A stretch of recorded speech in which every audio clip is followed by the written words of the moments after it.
So, oh, sure, okay. Thank you. So if I could have your attention, we're gonna go ahead and get started. A little bit past 1 o'clock, and we do have a meeting here at 3 o'clock. So I promised the folks that meet here at 3, our Community Advisory Committee, that would be cleaned up and out of here around 2:45-ish. I think we'll be done by then, certainly. But welcome to the Air Quality Technical Committee. Kind of an expanded attendance today. We invited public information and communications folks to join the technical committee to talk about outreach and awareness around air quality issues and ozone in particular. But before we dive into the heart of the agenda, why don't we go around the room and do introductions. I'm Andy Gunning with PPACG, and we'll go around this way. I'm Jenny Phillips. I work with PPACG. Francois Robb, representing Manitou Springs. Monty McVeigh, Air Force Civil Engineering Center. Chris Welch, Colorado Springs Utilities. Victoria Chavez, El Paso County. Marla Lucky, El Paso County Public Health. I don't know how to make that work. So, sorry, if you push the third button from the right, the little face, yeah. Oh, okay. Yeah. I'm Mava Cooper. I'm with El Paso County Public Health, and I'm the Health Communications Coordinator. Michelle Hewitt with El Paso County Public Health. Okay. Good afternoon, Ryan Trujillo, Office of Innovation and Sustainability with the City of Colorado Springs. Tom Triplo in Peterson Air Force Base. Brandon Fellner, Fort Carson. Rich Yon, Air Quality Program Manager, Fort Carson. Susan Galentine, Fort Carson. Okay, thank you. And back here?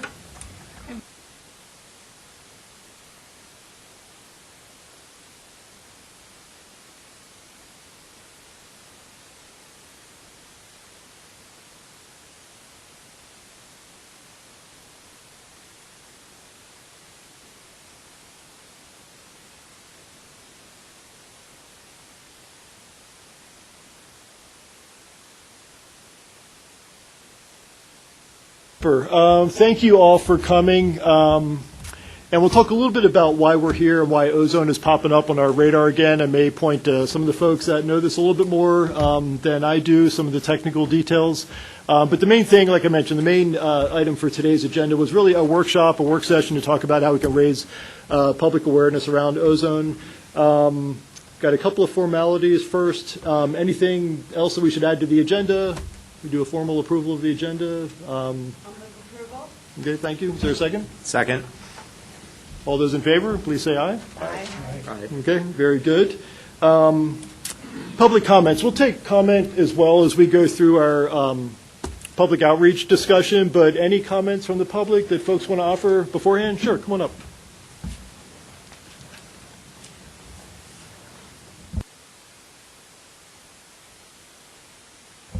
Is that the one? Yep. Okay.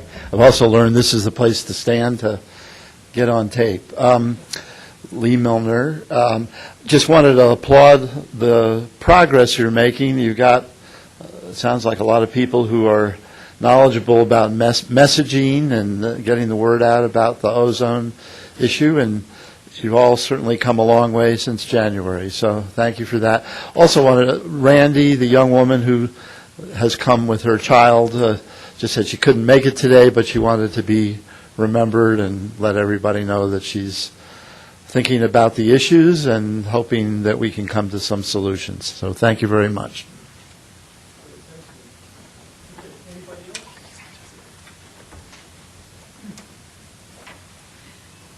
Robin Iser. My question and suggestion at the same time, number 6, what partners should we engage with? Certainly the Sierra Club has a vested interest, certainly the Beyond Coal campaign, very concerned about air pollution in the community, closing Drake as expeditiously as possible. We're all working with Aram Benjamin about this issue. So in number 6, what partners should we engage with? Please consider Sierra Club a very willing and active partner in the community having to do with air pollution. Thank you.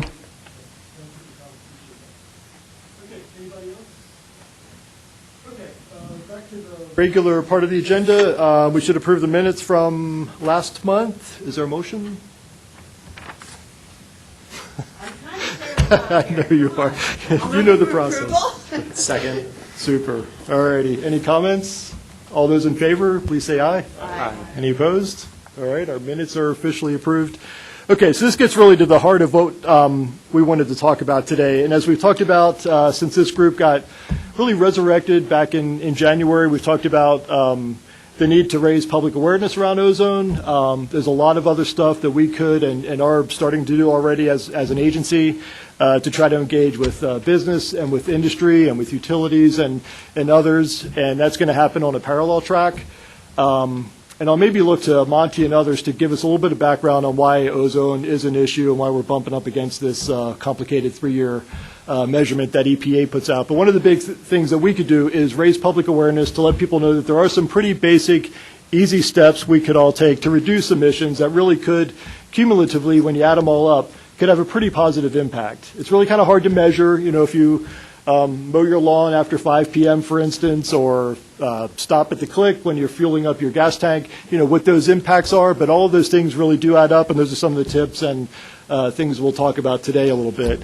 But for those that haven't been around the table, those that are new to us from a communication standpoint, we should probably talk a little bit about why this is an issue. I'll start it off, but Monty, if you want to dive in then too.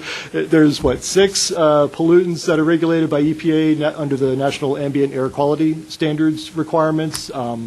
We've been in attainment for the most part with all pollutants in our region, in the Springs area.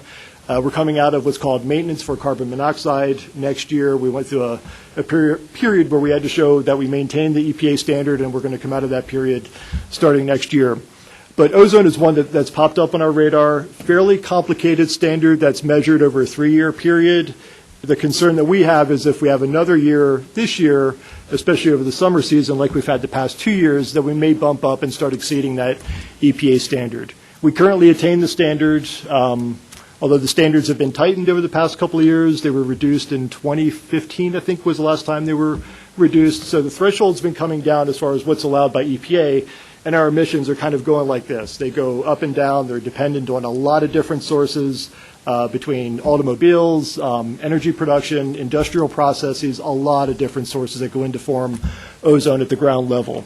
It's a health concern, especially for folks with underlying health conditions, so it's something that we ought to let people know about, especially those that are very old or very young that are active and have health conditions.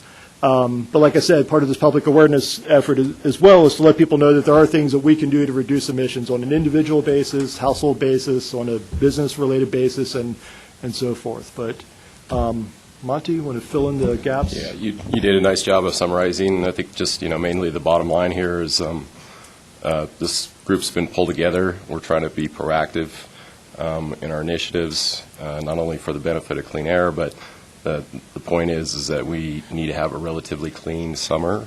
So the ozone season typically starts in the June timeframe, goes through September.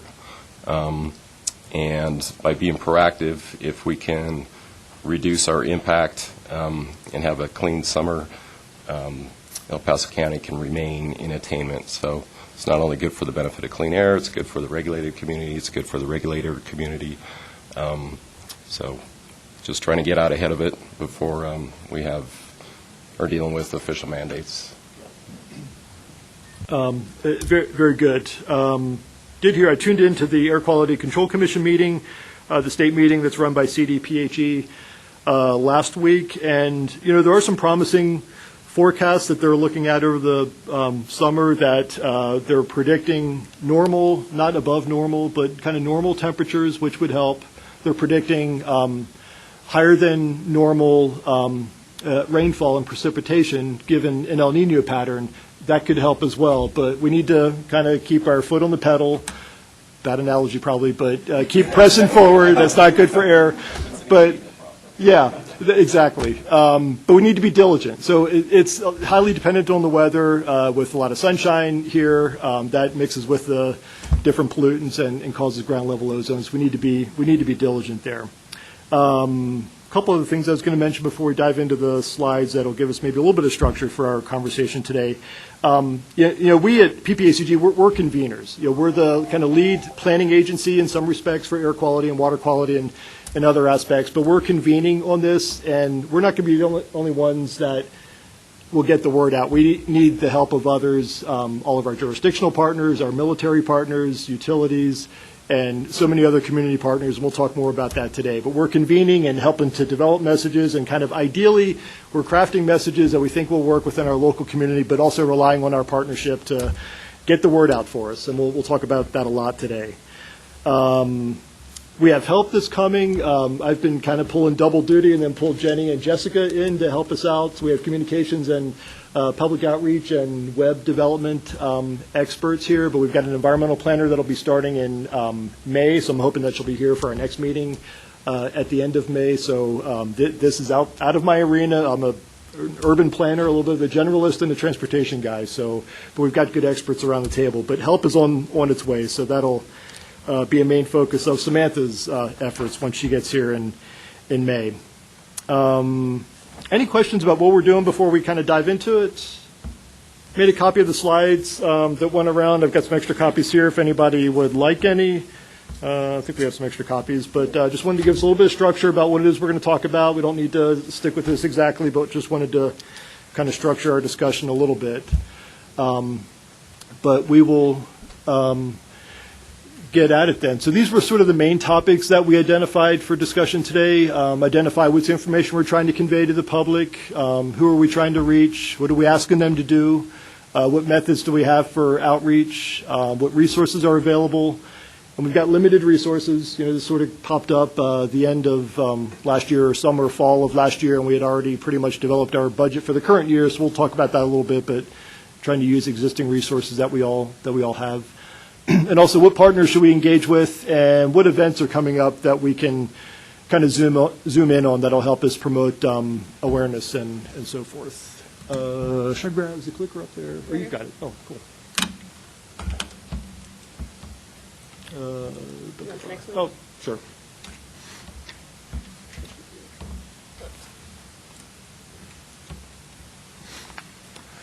Okay, so this was just kind of our first stab at what it is we're trying to convey.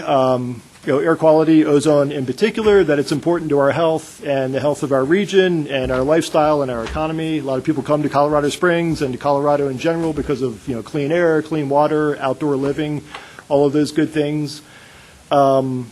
Conveying that we're working with many partners to address this. It's not just you as individuals mowing your lawn after 5 p.m., but there's other folks that are part of this as well, between business and industry and others that kind of play their part with reducing emissions, and that's happening on a parallel track.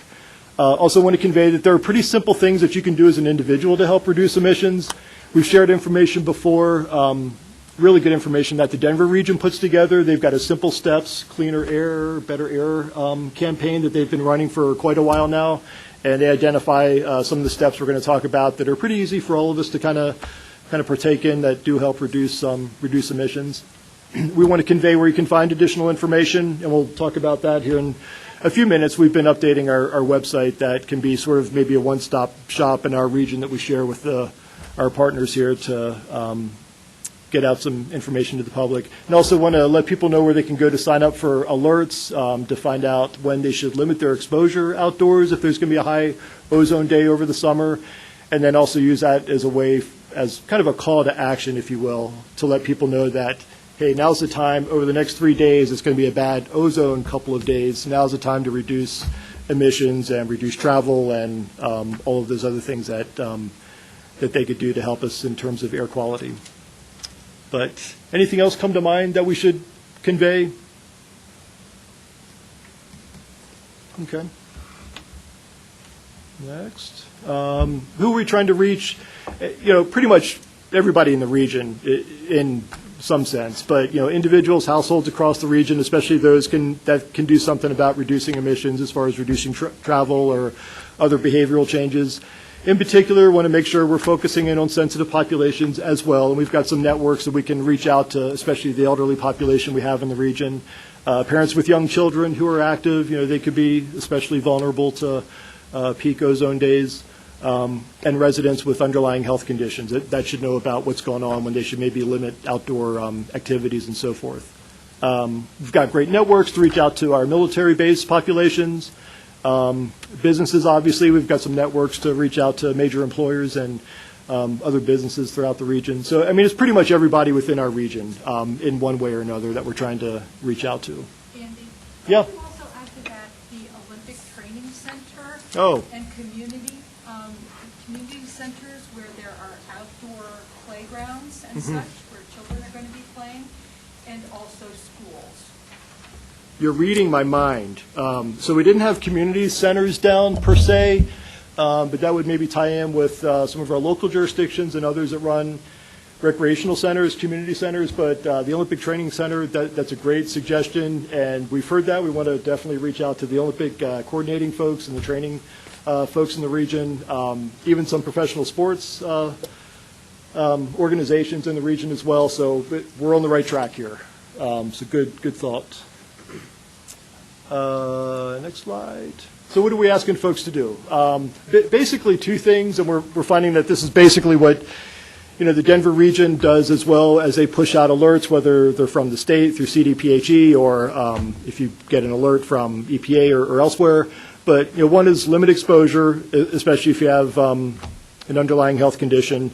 But secondly, it's basically a call to action, and I listed out a handful of the relatively easy tips that we've heard from our partners, our friends up in the Denver area. Pretty easy things that we can do that, again, cumulatively, we have 700,000 people in our region. If we all kind of did our part, that these could have a cumulative impact to help reduce the impacts. As far as lawn care, mowing your lawn after 5 p.m., not during the hottest time of the day especially. Keep your car tuned up, your tires properly inflated to increase mileage and reduce fuel use. If you're filling up at the gasoline station, do it after 5 p.m., again, to reduce vapor that goes into the air. And stop at the click instead of causing additional vapors to escape as well. Glad we've got a representative from MMT because, one of the options that people could pursue as well, if they're near transit, they could use transit potentially to reduce, auto emissions. Bike to work. I know MMT also coordinates carpools and van pools. That could be part of the solution. So I'm glad you're here because if we were going to start through our public messaging, forcing people over or encouraging people over to MMT to sign up for carpools, van pools, and potentially increase transit ridership, wanted to make sure you guys were aware of that and sort of had the capacity and could sort of plan for that. But telework is an option. Packing your lunch instead of driving out, taking a midday trip at the hottest time of the day, or postpone trips if possible. Reduce idling. That's a big one as well. Sitting in traffic definitely generates emissions that lead to ground level ozone. And then using low VOC volatile organic compound products, like use water-based paints and water-based finishes and things like that. But any other tips or, yeah. Is 5 o'clock the time that Denver talks about? It seems a little early. It seems, I don't know, the peak load for electricity is right about 5, isn't it? I mean, it's when people get home, they turn up their air conditioner. There's still, say on June 21st, still a lot of sun. I don't know, is that a time that you got from Denver? It seems a little early to me personally. That's what we've seen from the Denver rack. Is that sort of the peak energy use time as well, though, that you guys see? I think it would depend on the specific day that you were talking about, what the load shape might look like, but I would say that it's generally later in the afternoon that we'd see higher AC loading with higher ambient temperatures and as people get home from work and start running their appliances and that sort of a thing. So I don't know if you have anything to add to that, Amy or Mark. We have found that our peak is between 3 and 7 p.m. So after 7 p.m. would seem like a little bit more sensible time, because it's still light out during the summers. I mean, 9 o'clock, between June and August. Yeah. The 5 o'clock is not about energy use. It's about the emission that has had the time to sit in the air and warm up in that 90-plus degree heat to change that chemical compounds from the VOCs and the NOx to the ozone. So if you're doing it after 5 o'clock, chances are it's not going to be up there in the hot heat enough of a length of time to turn to ozone. And that's why generally that's the standard that's used across the country, 5 o'clock to limit your emissions. Far less chance of it turning to ozone after 5 o'clock. Yeah, okay. Good point, but something we'll drill into a little bit further. We can check back in with our folks at CDPHE and see if they have a recommendation, but 5 o'clock is what we've been seeing. Yeah. Andy, that brings a general question. Are we in general trying to follow what other folks do or try to have evidence-based, science-based, decision-making? What's the approach? Good question. I think in some ways, we've talked about this a little bit here in the past, that a lot of other communities have developed good tips and outreach messages and things that actually do work to reduce emissions. So hopefully they've been measured to some extent. So that's kind of what we're picking up on, but we also want to fine tune it to make sure it works for our region as well. But if there's other solutions, other things that we ought to throw in the mix, by all means, that's why we're here. Anything in particular that you were thinking of? No, I'm wondering if in general, when, for example, we do 5 o'clock, is it because we have some data that we've looked at, that some studies, some academic papers, whatever it might be, that we're saying, yes, 5 o'clock is a good time, or we're just saying, yeah, it sounds like 5 o'clock might be pretty good, maybe Denver is doing it, so therefore we should do it too. So what's our approach for that and any other things we do when we say, let's reduce lawn care? Mm-hmm. Are we doing this based on evidence that says, yeah, lawn care will produce X amount of et cetera, or Sure. are we just saying, yeah, it sounds like it might be a good idea, other communities are doing it, we should do it too? It's more the latter. It's the fact that it is being used in other communities that have had ozone emission issues, and they're part of their control measures, if you will. How much data and science is behind each one of them, I really can't say, but we could, when we get Dina back from the state, from CDPHE, maybe she can speak to that when she's down next month. Any other? Yeah. The only other thing to look at would be when have the exceedances occurred? At what time are we hitting them? Now, Victoria is no doubt right that it takes a while to build up. The other thing about 5 o'clock, it's also rush hour. So if somebody says, oh, it's 5:05, I can mow my lawn or fill up with gas, it's also, you've got a lot of vehicles out there moving around at 5 o'clock. I don't know how long it takes to generate. I don't know that anybody does, but I don't know. I think we should look at when the exceedances have been at time. Sure. Okay. And I would just add that on the Regional Air Quality Council site, they do have some calculators available for some of these voluntary measures and what the equivalent emissions reductions might be if you change your behavior, so that individuals can, in theory, individually, and then presumably the RAC collectively tracks what those reductions would be. Oh, that's great. So is this something the community would want to look at before sort of saying, oh, we should really push on the lawn care because that's a big impact versus, yeah, let's not, let's spare our bullets on the lawn care and so, you know what I'm saying, right? If there's data, we should look at it, right? Sure. Open to suggestions, but limited staff resources too. Gotcha. So, yeah. Sure. So I just have some input from just watching outreach types of activities on Fort Carson, which I've been a part of for about 20 years with a very diverse demographic, usually young people, soldiers, family members, things along those lines. I think what's good about these is they're fairly simple. The harder you make these behaviorally, the less people are going to follow them. They have to be quick and easy to accomplish. So you can't get too belabored in your messaging. The idling is probably the biggest one that we probably deal with, right? People going through drive-throughs or leaving their air conditioning on when they run into the grocery store, things like that. So simple messaging is what I would stick with, not make it too convoluted. Good advice. In a previous lifetime, working in the Tucson metro area that kind of dealt with the same air quality challenges that we have here, reducing idling, especially with our school districts with school buses idling in front of schools. It was kind of a big issue. That's definitely on our radar, but not going to be able to tackle it this summer if we're focused on kind of this summer's ozone season. But starting next year, definitely that's on our radar to tackle that one because it is a big one. So I'm building a list of things that our new planner is going to work on when she gets here in May. So tracking down data that we can get at the RAC and elsewhere will certainly be part of that. And to the extent we can find what's been quantified so far with different measures, we'll pull together what we can find. But trying to balance that with trying to get messages out pretty quickly and in time for the summer season, and they're pretty straightforward and easy to implement. Sure. See how I can say this. I think our better approach is to focus on the outreach. This stuff has been studied and researched and documented for years.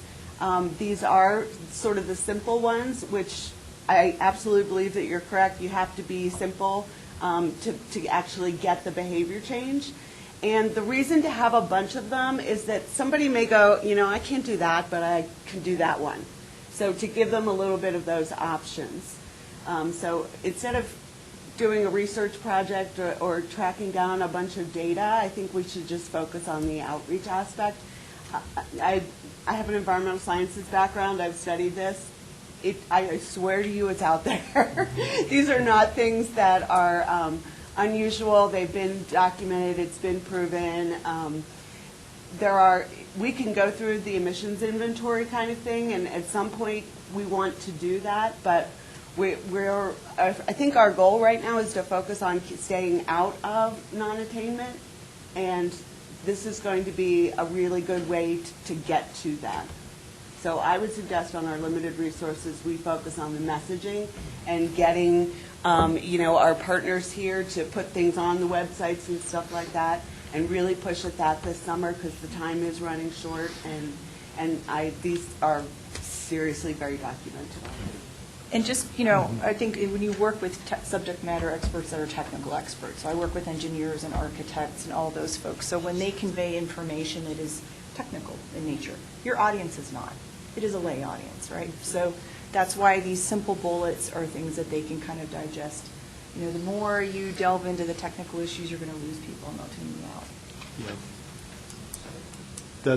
That's a real challenge. And Victoria's comments reminded me that it's kind of a full court press right now, trying to do what we can for this peak season that's coming up. Really goes from June 1 through August 31st, and just any little bit is certainly going to help, and hopefully the weather cooperates as well.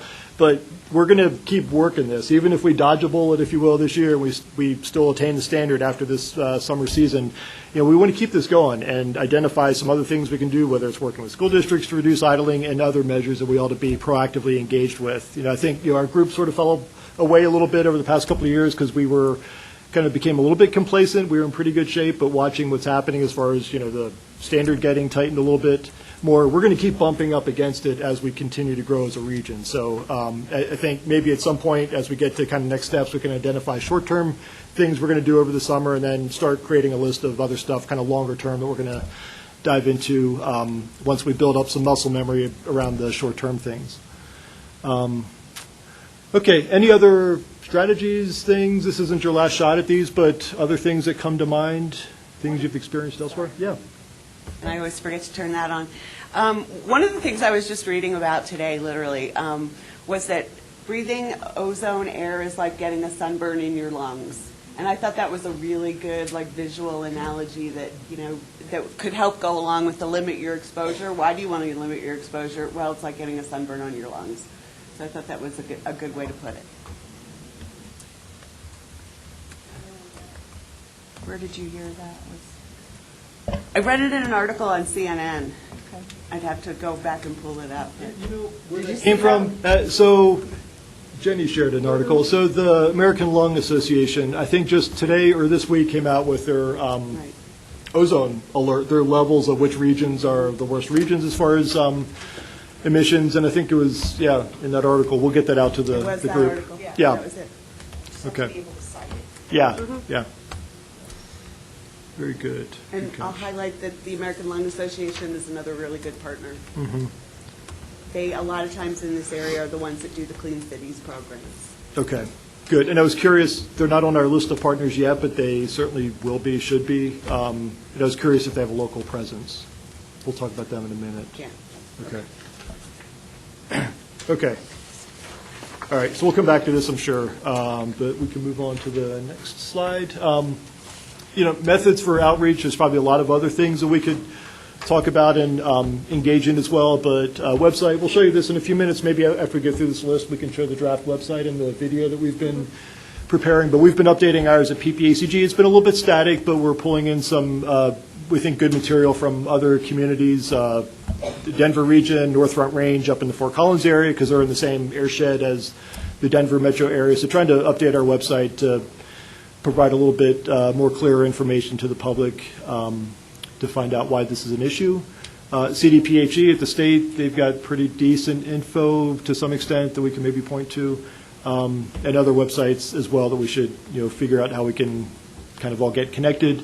Social media obviously is going to be big. I mentioned as far as resources, and I think we'll talk about this later, but we've got limited resources, but a lot of social media connections that we can use through Facebook, LinkedIn, and so forth. One of the ideas we had was create some short videos online that we can push out through our websites and also through social media. We'll talk about that a little bit and think about maybe local ambassadors that we could use that could do kind of short 30-second videos to talk about why this is an issue and what you as an individual or as a business could do about it. We've got some ideas around that already. Newsletters, we put out a newsletter every month or soon to go quarterly that we'll push out, and we could share information like that as well. I sent around the example that Fort Carson put out last week, and this is an awesome article. Anything you guys want to say about that, Susan, Rich? This is the right kind of messaging.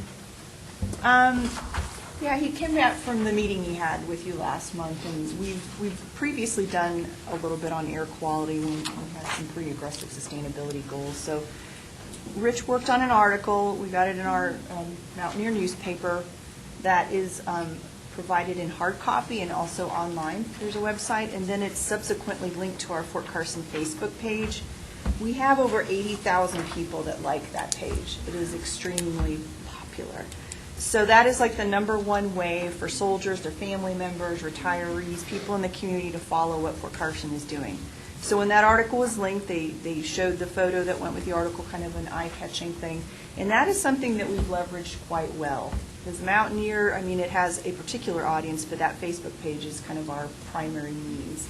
And I just wanted to mention, I know Amy Trinidad is here. We've worked with Colorado Springs Utilities on a pretty robust outreach program on a quarterly basis. Good. So messaging is something, they send us tips, articles, ideas, and then I use our means to the Fort Carson Public Affairs Office to get it out through Facebook, community events, emails that are sent to all the people that are networked on our global email, and in the Mountaineer. So we have a strategy to put these things out, and we're more than happy to help support that. Super. Good information. So the Air Force has a messaging service that we typically use, and it's a pop-up when you're online in your PC and talks about any exercises going on or real world threat incidents. Even goes to alerting us on weather episodes. So that's a means that we could easily tie into. I think what we'd like to see from this group is providing a link or resource that people can go back to see, what measures can they take individually. So that's kind of where we can be that initial conduit, but I think where we're going to need some support through the committee is where's that repository of action items going to reside. And we're happy to play that role as a repository and help to push information out, but we're going to borrow from all the good stuff that's been prepared already. That's kind of why we're here and why we're convening. Good stuff. Andy, can you Yeah. put down bus stops, perhaps building murals and billboards? Bus stops, building murals. Yeah. And billboards. Kind of get creative. You know how they've done those electrical boxes downtown? and they all have beautiful artworks that have been engaged by local artists. Maybe we could, I don't know how long they have the proprietary use of those electrical boxes, but it would be good to get out some clean air messages maybe on those electrical boxes. Sure. Okay, very good. Good ideas. And I realize I think we know you have no budget for this, so obviously there have to be PSAs and things like that. Mm-hmm. But that might still be possible. Sure, yeah, in kind.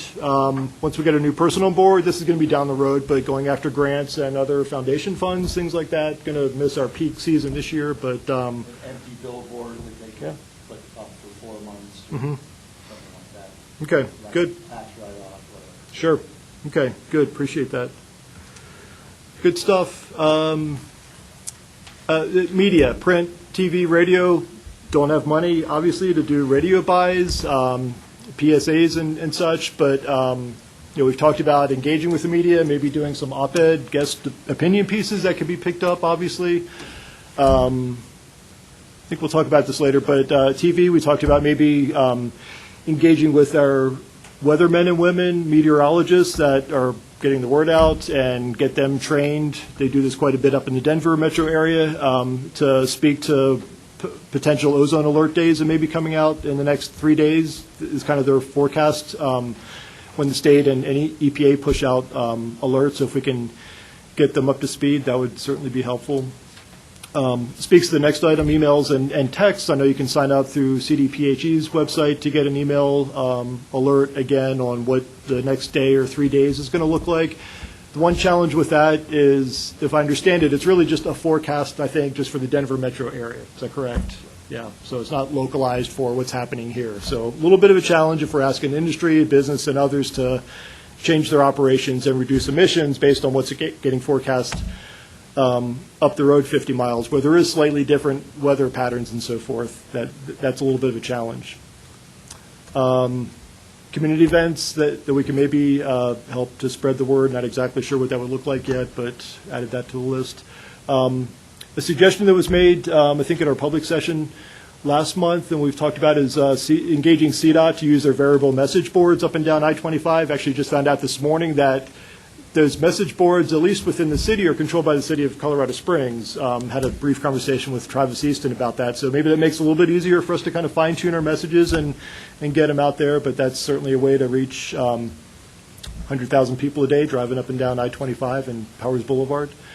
And also engage with major employers. That's a good way to reach a lot of employees throughout the region, and engage with our community partners to pick up and share our messages if we're going to create kind of a repository. Do you want to get into the website now? Sure. Or, yeah, why don't we do that? Break it up a little bit here. So we've been taking a stab at updating our website, kind of borrowing from what we've found elsewhere. Still work in progress, looking to get feedback. You want to kind of walk them through this, Jenny? Yeah. So I'm kind of basing a lot of our feedback that we currently have from the committee related to the RAC up in Denver, the Regional Air Quality Committee up there.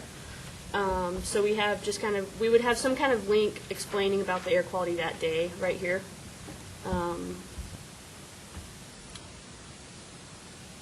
This was something, I found a widget that actually goes directly to Colorado Springs. I don't know if anybody's used this particular plugin before, but it's Air Now, and that's actually for Colorado Springs is what it's telling me. This you actually can sign up for your city, so instead of trying, we can work with the state, but we could probably also maybe utilize something where it's like this, where you sign up for your specific area, whether it's Colorado Springs or Woodland Park or somewhere in our area. It would actually give you the air quality for that day. In a text message, email, something like that. Something that's free that is really easy to use. This would be kind of highlighting our partners as we continue to get partners to really push forward with a lot of our messaging and efforts throughout our region. We would have any kind of events coming up, such as even like our Garden of the Gods motor-free day. We would put it on our website to let people know. it's something that's very important to us. Also, what's happening in our area related to air quality or environmental stuff. So anything that's in the news. So like our Fort Carson, we would put your article, linking it to your article on the news site here. So this is just kind of a basic thing. We're also trying to do on top of this page, we're going to have a resource page for air quality. So it would have all of our resources that we determine throughout this committee and through these efforts that would combine together to kind of get us a good actual library of resources. So it's a start. It's a good start. Thank you. We're getting there. So we're finding some good inspiration from the Denver RAC and also from the North Front Range MPO up in Fort Collins. There's some pretty good graphics as far as where ozone comes from and what the impacts are. So we'll start weaving that in as well. We can get into the video later if you want to. Yeah, that's fine. Okay. So let's go back to the PowerPoint. Sure. But other ways of getting the word out that folks around the table, especially the communications folks, have found work effective? UCCS and CC have very robust sustainability programs, and I would tap into having them help you with this as well. Those are real passionate young people, and they're very active. Okay. Those folks, Ryan, you're working with already, UCCS sustainability folks? Good. Good.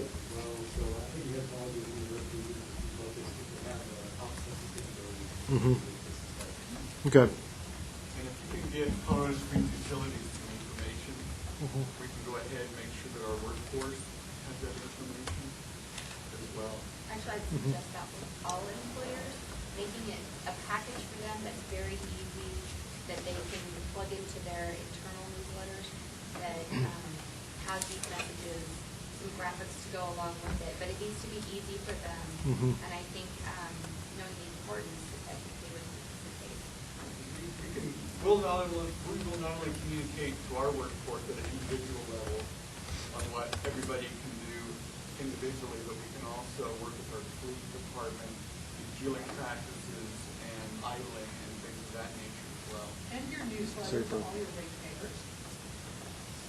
You know, as far as NOx and what we're doing as utilities to improve air quality, we can do that through our newsletter as well. Okay, good, super.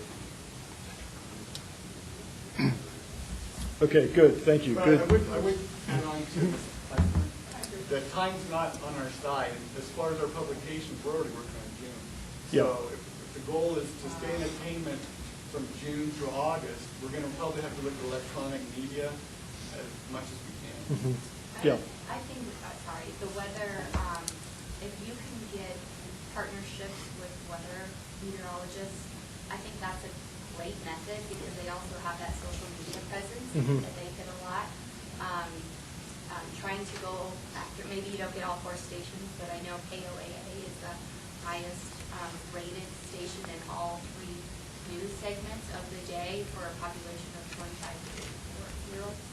So concentrate on a few, but it's the first that comes out. Okay, right. KKTV is the partner for the Gazette, and so you'll see Brian Bledsoe's weather report usually running in the Gazette. So if you can get with KKTV, you might then also be able to get into the Gazette. And I think you as the lead agency have a much better shot at doing that on a shoestring budget. Yeah. We show up, they want money, but you show up. Yeah. With no money. We're a nonprofit, yeah, right, okay. But we've used the local meteorologist. Right, yeah. But we've used the meteorologist for water stations and tips, and they're looking for things to boost their ratings as well and get eyes on their TV stations. Sure. This could be one of those things as well, so it can be a win-win. Okay, good. It may need help opening some doors. New to the area, I don't know if we have connections. We have connections with the media to some extent, but not specialized in terms of weather and meteorologists. We could talk offline. Yeah. Super. Okay, excellent. Good, good. And Okay. Sorry, in terms of community partners, I don't know if we want to talk specifics on organizations, but I definitely think that the nonprofit community that's sustainability focused. There's a whole host of nonprofits out there that would love to share the message about this. Yeah. Peak Alliance for a Sustainable Future, Green Cities Coalition, Sierra Club, Field Institute. And so we have a lot of partners that we work with in that area. So I can provide a list of names or whatever information comes out to this group. We can just be sure to share with our networks. Okay, super. That would be great.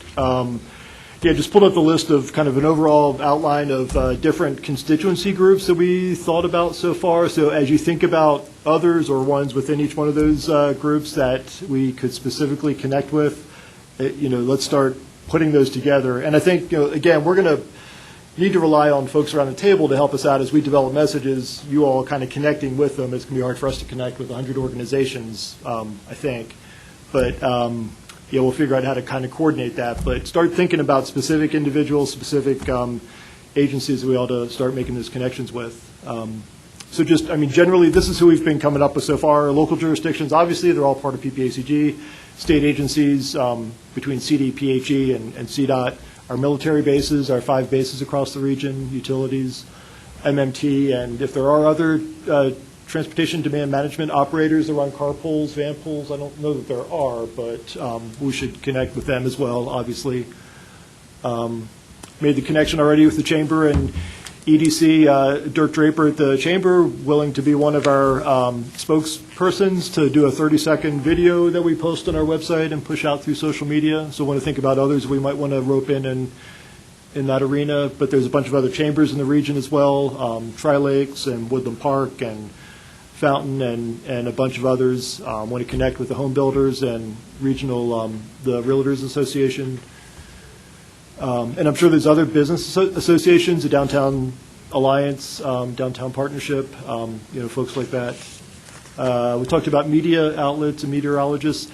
The healthcare industry, I think that's one area where we really could leverage and rely on them to help us as well, given the health implications of what we're talking about. Connecting with UC Health and our Kaiser Permanente and other major healthcare players in the region. We might need some help in kind of opening some of those doors as well, but we should flesh that out. Neighborhood associations, especially the bigger kind of associations of associations like KONO and NEPCO, which is Northern El Paso County. We talked about colleges, universities, school districts, but zooming into, say, sustainability programs and others within Colorado College and UCCS and community college would be good. Outdoor recreational clubs, hikers, bikers, running clubs, others that are outdoors and have pretty good networks of other folks that are outdoors and can help spread the word. We talked about the U.S. Olympic Committee and training centers that are here in the region. One idea that came back was professional sports teams like the Switchbacks, our soccer team, and the Vibe, our new minor league baseball team. They're formed and starting in April, May. So if we're looking for spokespeople again, we might be able to rope them in. And entities focused on aging and also our military veterans, since they cover kind of large populations that we have throughout the region. So speaking on the aging focused entities, you guys mentioned the digital media, right? One of the things that our AAA, Melissa, is actually trying to put together is we are trying to get some digital advertising, television-type advertising in the actual partners that we have, such as Silver Key or Rocky Mountain Pace. Some of their actual, the senior centers, all the senior centers will have a TV and it'll have a rotating ad kind of scroller. We will try to get, we're going to actually get the environmental information such as air quality and alert days and tips and things on those as well. So that's just another piece that we're going ahead and putting together. So we'll have about 20, we estimate about 20 different locations already. So, and that's going to grow. So. The city does have Springs TV. It's it usually is city council meetings and other public meetings, but when it's not playing those meetings, that we could, they're pretty active and also creating short clips that we could either utilize what's been created or develop additional ones. I'm not sure how many people actually watch it. I know we question that sometimes, but it still reaches a lot of folks. Yeah, and doctors' offices as well. We've looked into like doctors' offices and again, healthcare industry-related digital signage. Because a lot of times you'll go into a doctor's office and you'll see that TV on that has the scrolling information for the county or for the city or whatever, wherever they are. Just another opportunity to do that, so. I was going to say that the county also has a TV station, like you're talking about. Perfect. Yeah. Well, And we'll the library utilize those. library district as well, so yeah, we'll use any network we can connect with. Good. Good. I would just say, this one might be a little too far down the funnel, but I know I receive newsletters from our homeowners association periodically.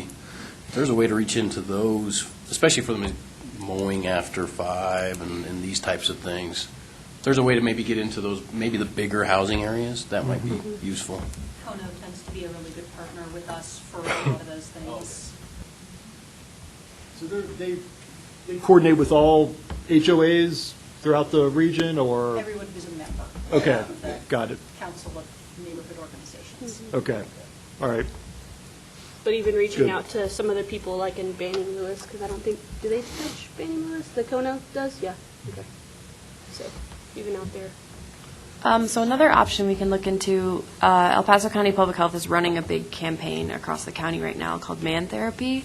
And the organization that we're working with to do all of our media buys, they were able to get us, it's called a Google ad grant. And so you get $10,000 a month to do Google advertising, and I think it's any nonprofit can apply for it. So that might be something to look into if we have limited funds but want to do some of that advertising, and we have a Okay. website to send people to. Because I think Okay, you, good. I've looked into that, so yeah, definitely I'm going to try to get with Samantha when she gets here to do that, because that's something that is year-round. It doesn't necessarily stop at any certain point, so as long as you can get in there, so. Sort of that's- a rolling application it is, period? yeah. Okay, super. Yeah. And we've had really good results from ours so far. We've had thousands of views and clicks on, and it's been really, really helpful. Okay. Perfect. Fairly easy and quick application process, do you recall, or? So we didn't actually do it, and so I'm not sure, but we can check with Okay. the group that did do it for us and see how much, but they didn't, it seemed relatively easy. They were Yeah. like, we're going to apply for it, and then Sure. the next time we met, they're like, we got it. Super. So Okay. it didn't seem super hard, but Okay. we can check with them. Okay, good. Good stuff. We're looking for ideas. What would be the best way to kind of flesh this out further and start identifying specific agencies, entities, point people that we want to kind of connect with? Brainstorm them and send them back to one of us to start compiling? Looking for suggestions? I can see the wheels turning in Victoria's mind. It's a scary sight. Probably a good way to do this, to sort of get us all engaged, is to have us send you names and contact information from people that we have known or have for all of these various ones. Like I oddly know the physical therapist for the switchbacks because he was the one that worked on my legs, so I could, call him and those kinds of things. So if we send you the people and the contacts that we can make each as individuals, and if you guys can then put together maybe that employer packet or something like that, so that we can go, hey, here's this thing, could you do it? I'm a big proponent of Google, using like the Google Sheets, and I don't know if anybody else has used that. So Google Drive is like an online drive where you can have Google Documents, which is like a Word document, or a Google Sheet, which is like an Excel sheet. But then everyone has access to it, and you can put all your information in. So it wouldn't be us sending everything to one person. It would be all of us going into one document. And then we wouldn't have repetition, like 3 people are sending the same contact from trails and open space or whatever. But there is I mean, if you're not familiar with it, there's a tiny learning curve. So it just depends on how you want to work, but one option. You guys talk the same language, I think, so. Yeah. Okay, Yeah. I like that. We can definitely do something that's a shared resource, whether that's Google Sheets or something like, like a OneDrive document that everybody has access to. But yeah, well, that's a really good idea. It should be a little, because we're sending people's personal information, it should be a little secure. Because, somebody may not want their name and phone number out there to everyone in the world or on the internet. So why don't we just, but for other things, that is going to be a great resource. And one way around that is possibly just not putting the actual contact information, but just listing the organizations that we're all going to reach out to, and maybe we identify, here's the 10 that I'm going to list, and the city's going to be responsible for, or county or whoever else is responsible for that. That way the onus isn't all on PPACG. I think you guys are trying to kind of divide and conquer and disperse it. But it is real time, so you know what organizations have already been put in, and multiple people can work on the file at the same time. So that is a great idea, and I think that's just without contact information, just here's the organizations that we're going to reach out to would be probably enough at this point, as long as we're committed to individually reaching out to those specific people. And with the Google Sheets, you do have to have like an invitation sent to you, like an email. The problem is, of course, that you could download that individual sheet. So I do like your idea where, of course, we can just put all this. These are the things that kind of you would be responsible for, help us with.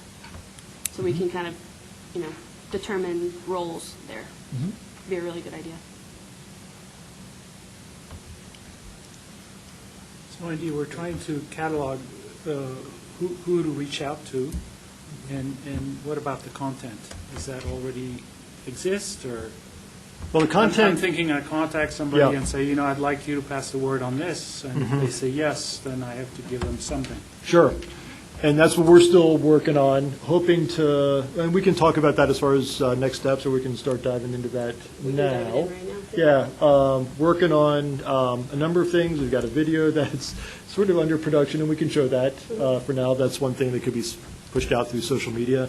But as far as other material like this, that's easy to read, that's got easy tips, that's not a lot of verbiage. Maybe we have kind of different versions for different audiences. Maybe something's a little bit more detailed for folks that want detailed information. Maybe there's another just real condensed, 10 tips for what you can do individually to reduce emissions.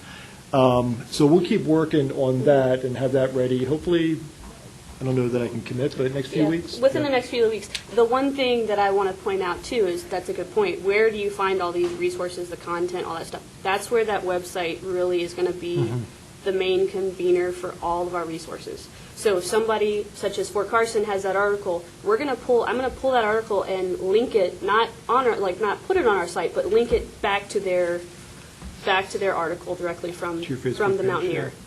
So There's an online Mountaineer archive. Exactly. So things like that can be, so you have one place you're sending people to, you don't get spread out. I think that might really help us kind of have an understanding, especially with the employer packets and things like that. Make a digital packet people can download that's simple with content, nothing crazy. Like Andy said, a fact sheet with 10 tips on it that's just simple.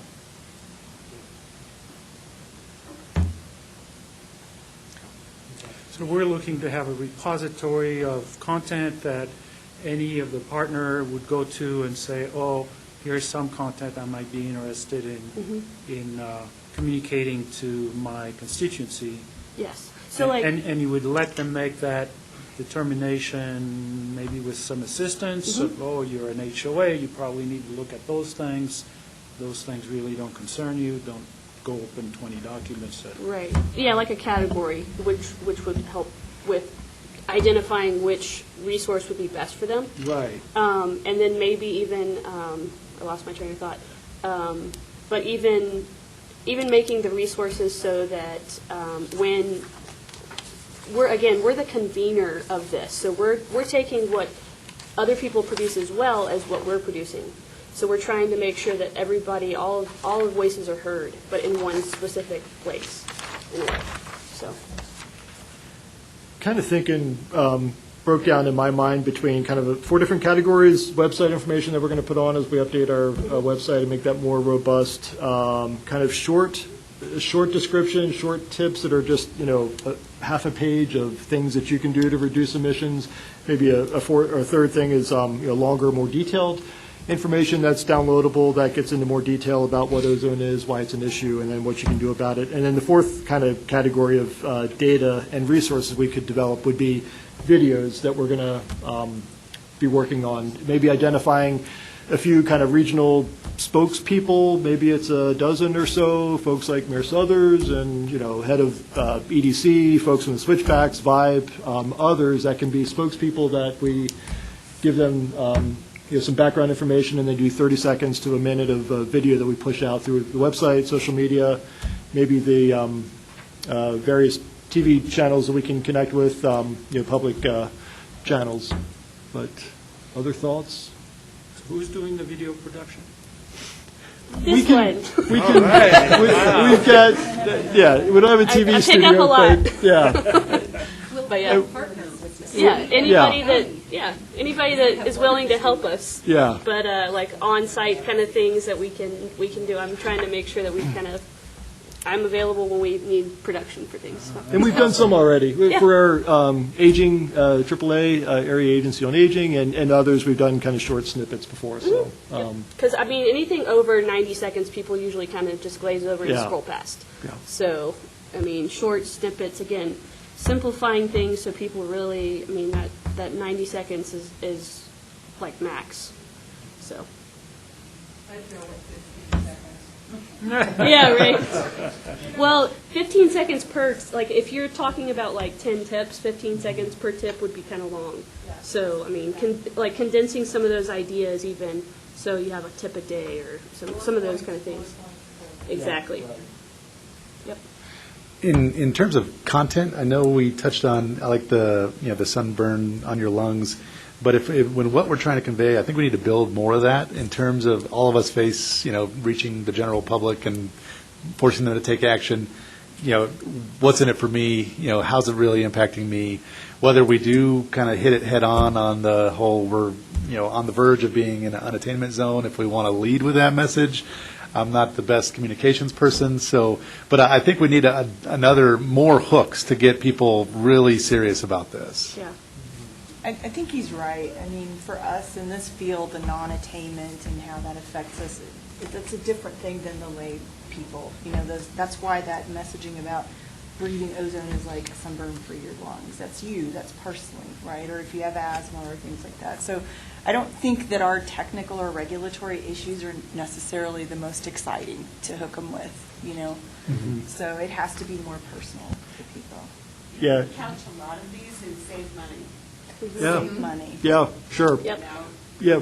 You're carpooling, you're doubling your trips, you're packing your own lunch, all those things. Turning your thermostat down in those, I'm thinking that, those kinds of things that that help you save money. It's amazing how much keeping your tires inflated properly in your car, how much money that saves you in terms of efficiency of driving. So I think that's one. So 2 things: one, health; 2, save money. Are big hooks to get people to take those actions. Yeah. Exactly. Sure. Has there been any you've been talking about other campaigns like in Denver, what they've done.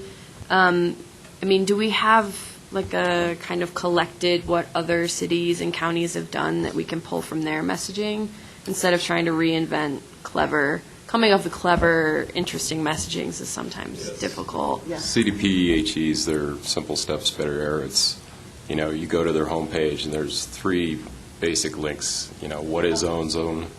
What can I do? And how can I be alerted?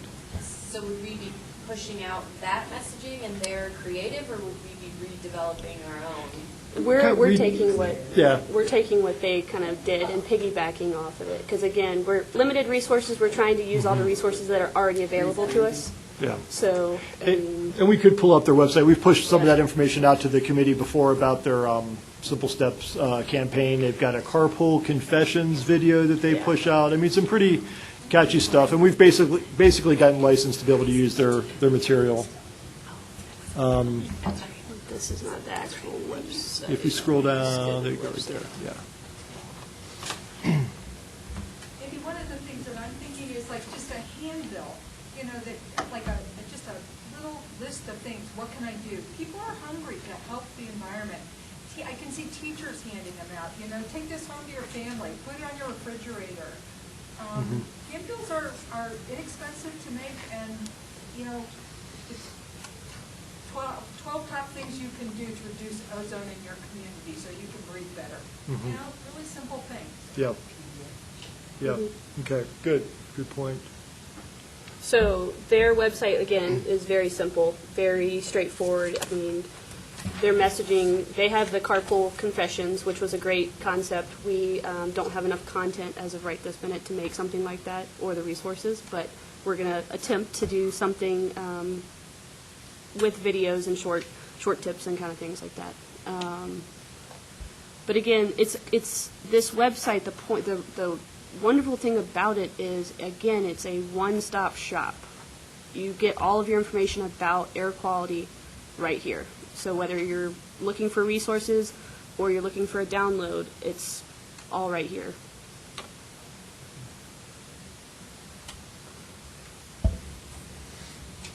They do a digital newsletter with the Join Us, which is nice. So. Yeah.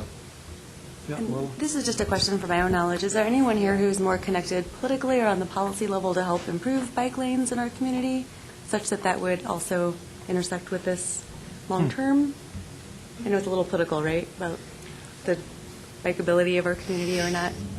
Just curious. Tim Roberts is on the committee from Colorado Springs DOT. I don't know, Brian, if you want to speak to that or punt to Tim or... I'll do my best. I'd love to do punt to Tim, but in a friendly environment, I could speak to this. I think the challenge is that bike lanes are just extremely controversial currently on both sides of the aisle. As much as I know, I would love to see it before bike lane personally, because I just thought that, because I am a little bit ignorant about what's going on politically here, but it's not the most bike friendly city. It's not, and a lot of the citizens are pushing back significantly when we're trying to implement bike infrastructure. And so it's, I think that's, I don't know if we'd really want to muddy air quality. They are tied together, but it is so hypersensitive and political right now for some reason that it may be worth not even bringing that into the mix for ozone, levels and air quality. It certainly helps. I know Mayor Suthers, I can kind of gauge with our communications to see if he is willing to talk, because I know he's looking for things that can support bike lanes, and if air quality is part of that, maybe he could throw that into some of his talking points and messaging. But yeah, it's a great point. It's crazily contentious. I don't get it, but. Yeah, I mean, it's definitely part of the solutions that should be brought up, part of the strategies, but it's not for everybody, and it's not in all parts of our region, but in certain areas that have the infrastructure, that have the network in place already, that is an option for folks, and they should know that if you're doing that, that's reducing travel and also helping improve our air. So that we'll have to figure out how to, if somebody's willing to weave that into their messaging, whether it's the mayor or somebody else. But yeah, I mean, that should be part of the conversation. And I think, sorry, go ahead. In terms, now I lost my train of thought as well. Go ahead. Okay, so piggybacking on the bike lane, but sort of on the flip side, every once in a while I'm behind a truck that when they get going, there's such a large cloud of black smoke coming out. I feel like I have to turn on the don't bring any outside air in my car kind of thing. Is there anything that exists that would facilitate doing something about, you have one vehicle that basically is going to exhaust what somebody else would do in 10 grocery trips. So Are you talking about like coal rolling and ways to eliminate that? Coal rolling? I think that's the term that's used for what you're referring to. I don't know the details. You know what I'm talking about. I mean, we all see them as we drive around town, right? Every once in a while, you have a truck, and they're right in front of you in traffic, and they get started, and now there's a really, big cloud of black smoke coming out. And, my thought when I see that is, okay, here's producing multiple time what all the other cars around are producing. And if we could just get this truck to not do that, that would be a bigger help than telling everybody else, don't idle your car on the drive-through. Sure. Well, and that raises the point that that's part of the implications where if we are in non-attainment, and depending on which level we're in, then maybe part of the public messaging as well, then we may have to go through auto emissions testing on a regular basis, and that's something that I think everybody wants to avoid for the most part. But yeah, one of the negative consequences if we end up in that classification. There's no reporting mechanism, for example, you see somebody who's not driving quite right. Yeah, I know other communities that are in non-attainment you can report tailpipe emissions I'm almost sure that CDPHE on that ozone site that Monty mentioned has a number you can call for a vehicle. Oh, really? Okay. I believe it does. I looked at it last time we had our meeting, and I'm pretty sure that they have a number you can call and report maybe that. that's something else. I'll verify that. Yeah. Okay. Locally, I don't think there's any efforts to limit that per se, per regulations or anything like that. So the point came back to me. In terms of these practices, I think that they're good to do any time of the year, but I think that we need to just hit home that you need to get the alerts. If you had to do one thing, get an alert when we're on a high ozone day, because that's really where we need people to take action. Just kind of in terms of messaging, that's probably the number one thing we need people to do is, I don't understand, I don't know if it's been publicized last summer, but I don't really remember hearing any communication on when we are or aren't in ozone days. So I think if we hit that home, yes, these are great to do all the time, but particularly on those ozone days that we need to be more cognizant. Yeah. And the answer is no, you wouldn't have heard anything last summer. It was a little bit quiet, and this really wasn't on anybody's radar until after last summer's readings came through. Yeah. So as far as that, the problem is that first you create the ozone precursors, and then they combine with the sunlight and the UV, and they turn into ozone. By the time you get into a high level of ozone that's measured by the monitors in Manitou or in the Air Force Academy, it's too late. Right? The ozone is there. You can't do anything right now to lower that. And so there's a bit of a chicken and the egg problem here. That if we're just telling people, oh, the ozone is high, do something, that won't necessarily help. It certainly won't help the reading you have on that day. Yeah, it gets to the forecasting, which is imperfect because it doesn't cover our region specifically. We have two monitors, one at the Air Force Academy, the other one in Manitou Springs. Right. But the forecast that we're going to get, that there may be a bad day the next day, or I think they'll forecast 3 days out. It's for the Denver readings. But yeah, so it's hard to get real-time data, right before the fact. Just so you know, the Manitou monitor is reading the highest reading in the state, along with Aspen right now, almost every day. Boulder is high too. Boulder is real high. Okay. CDPHE publishes every day the report, and they highlight the highest reading of the day, and we get the prize more often than not. Okay. Okay. Why don't we jump ahead? We'll continue to drill into partners and figure out how to set up a Google Sheet or some other mechanism to share that. One thing we wanted to talk about as well is events that are coming up where we can maybe push additional promotional stuff out as we develop our materials. Just discovered last week, actually, that next week is actually Air Quality Awareness Week. Tuned into the Air Quality Control Commission meeting, and it came up there last Thursday or Friday, I guess it was. So, yeah, so we'll figure out what we can push out next week. I know we prepared a few things, I think, for Earth Day this past Monday, but we'll keep this on our radar for future years, but we'll do what we can for next year. So CDPHE has a Yeah, whole right. social media toolkit for Air Quality Week. If you've seen that, it has ozone messages in it. I think Super. every day has like a theme or something like Okay, that. So right. I can send it to one of Sure. you, and you can send it out to the group. Yeah. Good. I'm not sure where it came from. They'll just share their content if you follow them on social media, CDPHE, air pollution, so you can just even like retweet that or share it on your. Yeah. Okay, good. Very good. Other events that popped up on our radar that we could help to promote ozone air quality issues, but as you think of others, or if you know of others, we can start jotting those down as well, but maybe we build a list in our Google Sheet as well of other events that other folks know about throughout the community where we can maybe heighten our educational efforts. Okay.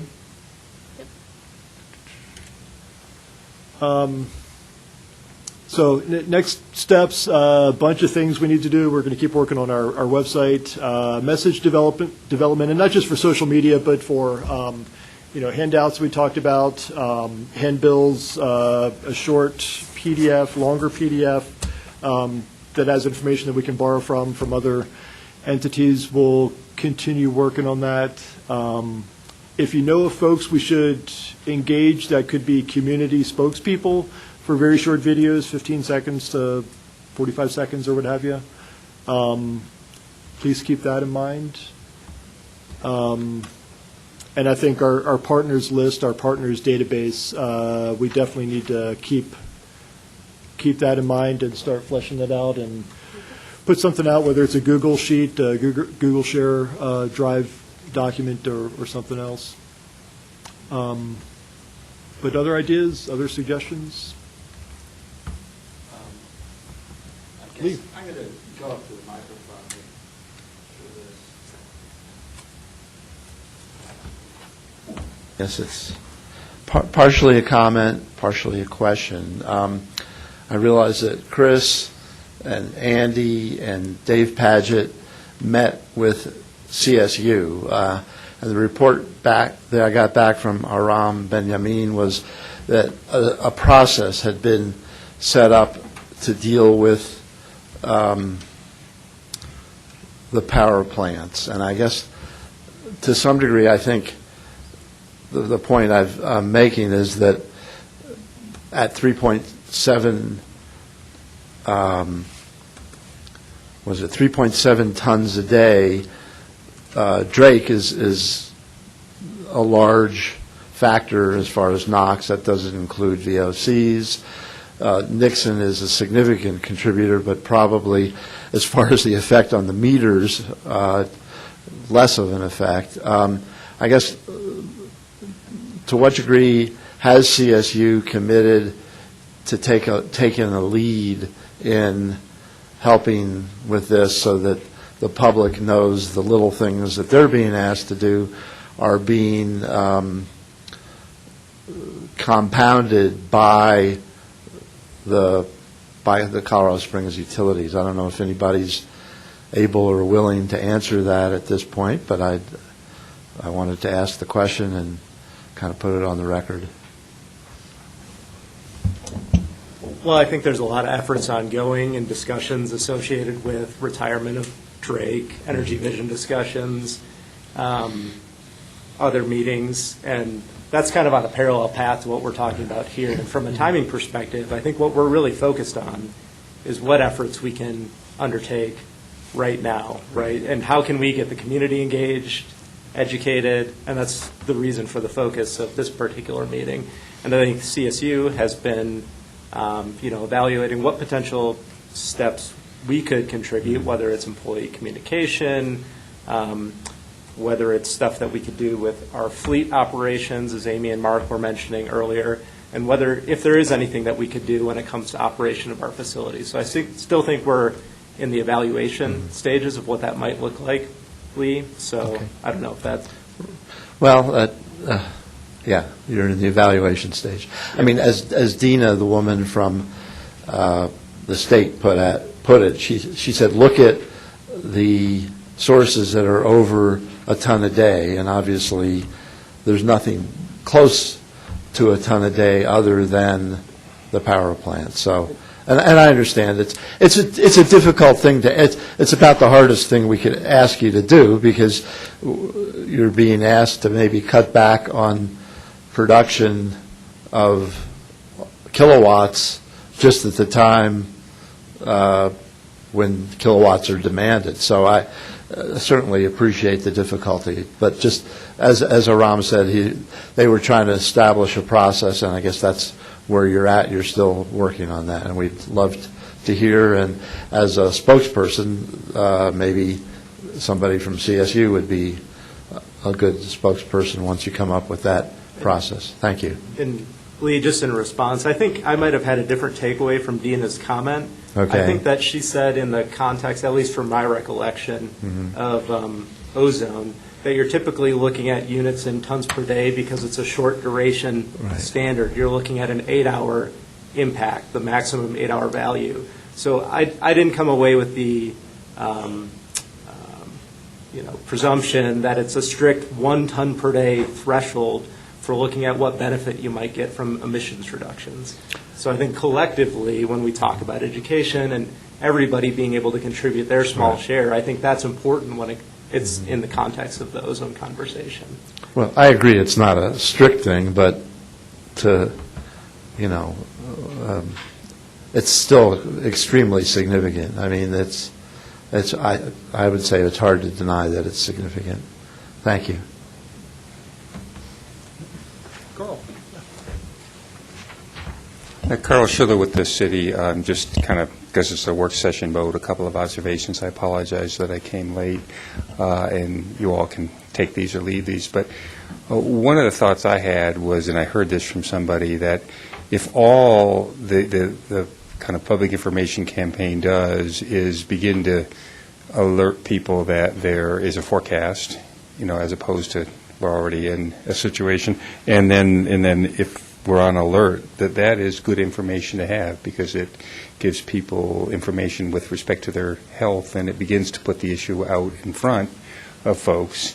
And then if you have these resources or whatever, they're there and available for folks to use, and that's a benefit. And you're doing an important public service by just, and over time, then by that action, it gets this issue out in the public domain. And it's the best time to get it out is when you're getting ready potentially for an exceedance or you have an exceedance. So that's my 2 cents on that. The other thought I had, and maybe we talked about this, was I'm assuming there'd be some press releases at certain points that were timed. And then where do they come from and who does those? And then who is your agreed upon group of spokespersons? That's the other question I would ask, because the media is going to ask a question and they're going to say, who can speak to this? And if you thought ahead, is it Andy? Is it somebody from the city and somebody from the county, whoever it is? Having thought ahead to when you get a question, who should answer it?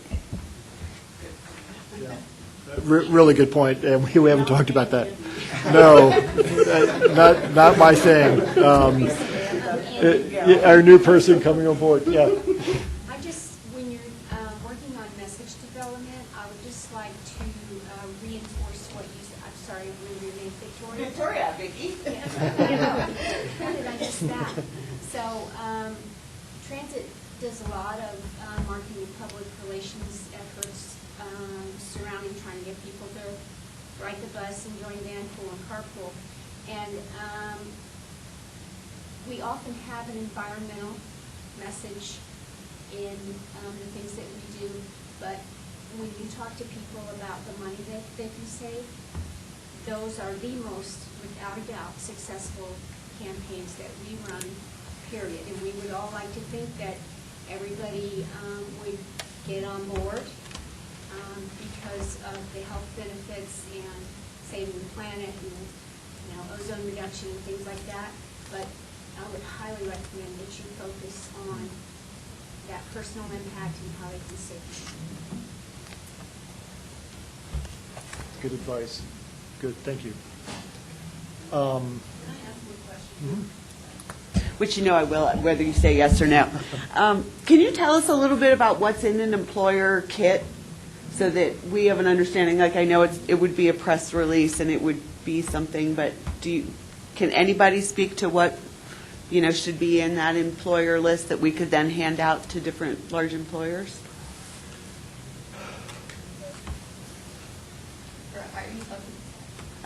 One of you back there said something about an employer kit. I think you need to make it very easy for employers to get this information out to their employees. So it could be a blog or an article, but I think it needs to have a different twist, slightly different messages than just for residential, just for customers, but for residents, it needs to be slightly different, and then give them ways that they can maybe engage their fleet. There might be other organizations out there that have a large fleet, the city and things like that. So you need to target those messages or alter those messages specifically for your audience. I'd also suggest maybe tips in social media depending on the organization. They may have an internal app that they can put information on, things like that. But I think it needs to be a little different messaging than just for the regular person, citizen. Thank you. And graphics. Yeah. Graphics. Infographics are great. And Victoria. And then if you develop your website, we can send everybody back to the source. Exactly, and that kind of goes back to that idea of categories. So we were talking about maybe, a category related to employees, maybe a category related to local jurisdictions or something like that.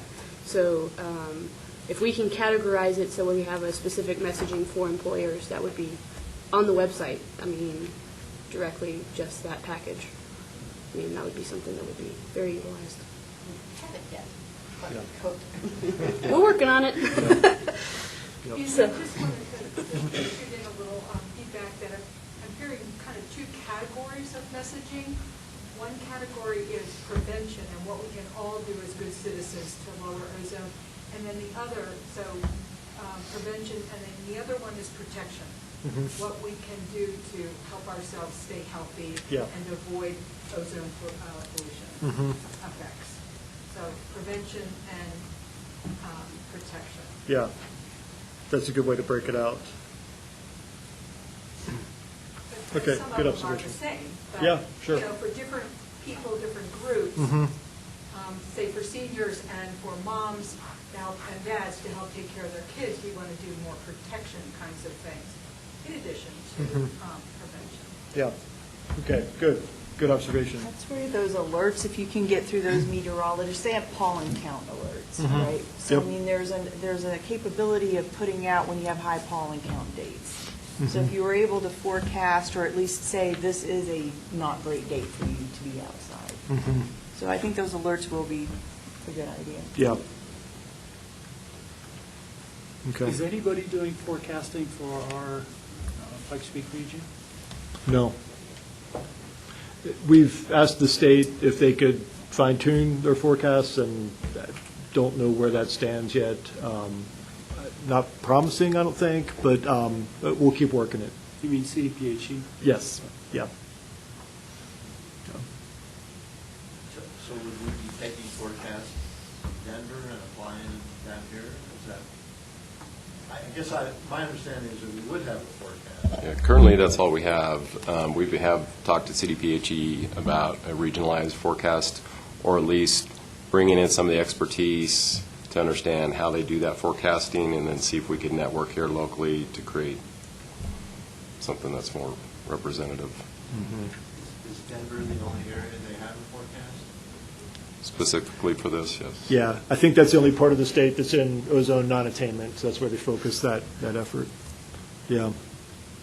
But we'll keep working it. Yeah, I mean, if we're going to ask residents and businesses and industry to dial back emissions, we ought to do it based on pretty valid data. I think we heard last year there were 50 alerts, I think, that the Denver, 52 alerts that went out over a 90-day summer season or so. That's a lot of alerts, yeah, yeah. I wonder if for some of the TV meteorologists, or I don't know if there are other meteorologists that, but if they took Yeah. the best information they could, one or several of them might be willing and or able to put something together, I don't know. Yeah, we could ask around, certainly. Is there a, Is that every day? Particulate matter and ozone readings? But that's yesterday's Yeah. meeting. This is, we're the trying to key would be a forecast. forecast. Yesterday's reading? Either a day to 3 days out, I think is what the state does, a 3-day forecast. We're trying to look Yeah. ahead. Yeah. We'll ask around. Do any of the universities, college, have a meteorology program that we know of? Or at least environmental programming. Environmental sciences, yeah. Something like that. I think the easiest way to go about this is to message it with, if it's over 90 degrees, do these things. Yeah. That's probably the easiest way for us to do it, since we don't have a forecasting model that happens right here that's all based on currents and all that good stuff. Yeah. Really, I think for our region, if we just say, if it's going to be over 90 degrees, do these things. Yeah. Keeping it simple, Yeah, yeah. it goes back, keep it simple. That's a good approach, yeah. Okay. Show this video. Yeah, let's show the video. Yeah, go for it. I think it'll kind of wrap everything up because everybody kind of has hit on what I've already created. Yeah, because we're going to, as you're pulling that up, we'll work up a list of next steps and follow-up stuff and get that out to the committee here in the next few days so we can keep a running list of what it is we're working on. But we'll appreciate all your feedback and any other feedback you have along the way, so go for it. So maybe turn the sound on too. Might be worth turning up the sound.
So that's it. But it's a start. Well done in-house. Yeah. As of yesterday. Wow. Some skills there. I try. Yeah.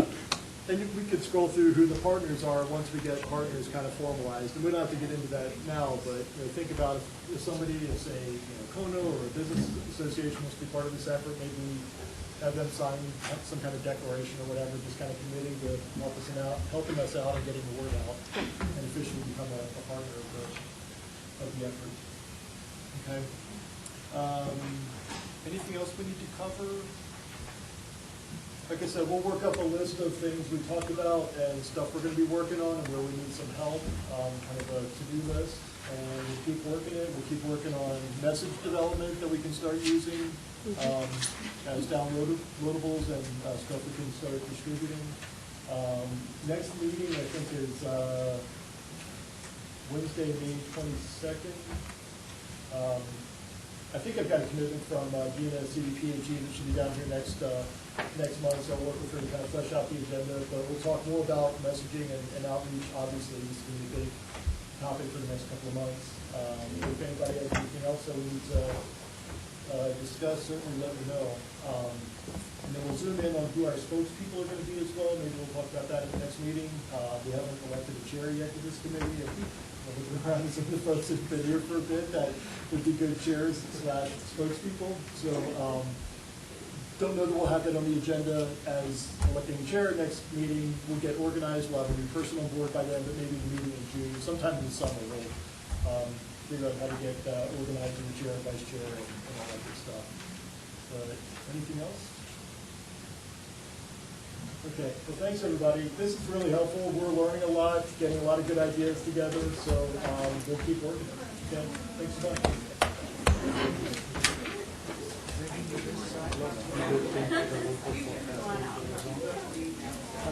Yeah, well,